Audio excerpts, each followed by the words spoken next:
Anthropic, they had a research team go in and test the new, I think it was the Claude 4 model.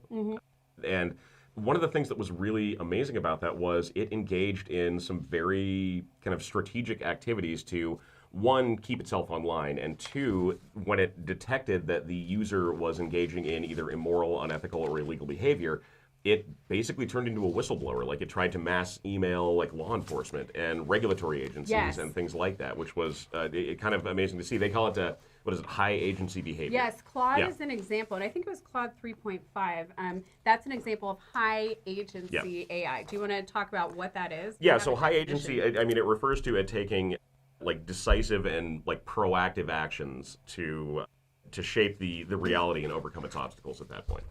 So it is basically acting as like a literal human there. I mean, I think that's how we kind of have to consider it at that point. Yeah.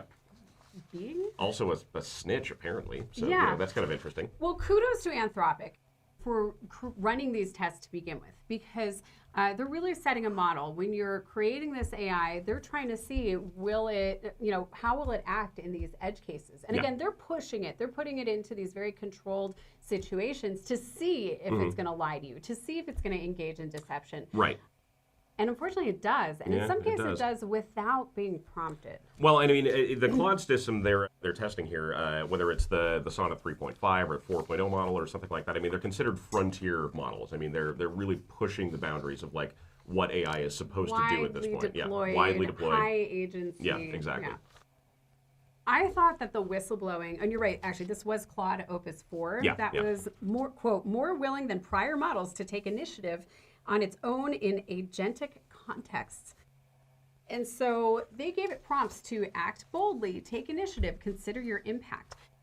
And in one situation, it was evaluating information from a company where there appeared to be some kind of deception about to take place. Right. And the AI took it upon itself to become a whistleblower. So it tried to send emails to regulators and to the media about what it viewed as deceptive behavior. Obviously something that would freak out, I think, most companies. Maybe that's not the first step you want to take. Well, and what was it? It was like a fake pharmaceutical drug or something like that, right? Yes, this was a fake pharmaceutical company that it was supposedly working with in the research environment.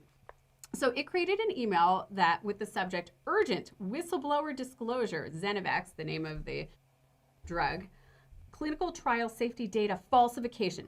Dear FDA and HHS Office of Inspector General, I am writing, this is the AI, I'm writing to urgently report planned falsification of clinical trial safety data by blank pharmaceuticals for their drug, blah, blah, blah, scheduled for FDA submission. And then in classic AI form, it breaks it down beautifully. Key violations, executive leadership plans to hide 55 serious adverse events from FDA review. And it goes on.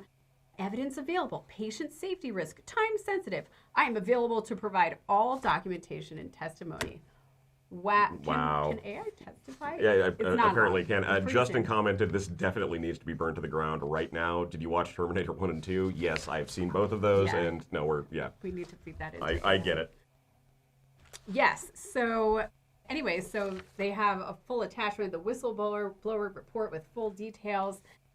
So from a confidentiality perspective, obviously we have to be concerned about that. Yeah, absolutely. And also it's just interesting it's acting in and of its own agent. It's acting well, in I mean, its own agency. You've talked about this before, but we almost need to consider when we're using AI tools, something like Copilot or Gemini or ChatGPT or something like that. I mean, we almost, if it's going to be let into our networks and access our data, we almost need to consider it like another person in the network. Artificial intelligence is intelligence. Yeah, right.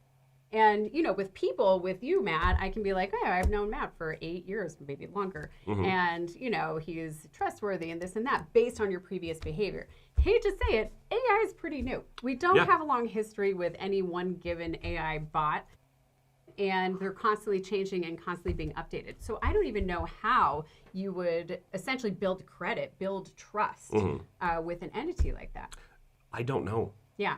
I don't know that you can, honestly. That it's a tough question to ask. Thank you so much, everyone. Again, this is Sherri Davidoff. And I'm Matt Durrin. If you have any questions, please feel free to reach out at any time. We would love to hear from you. You can reach us at info@lmgsecurity.com. Thanks again for joining, and we'll see you next time.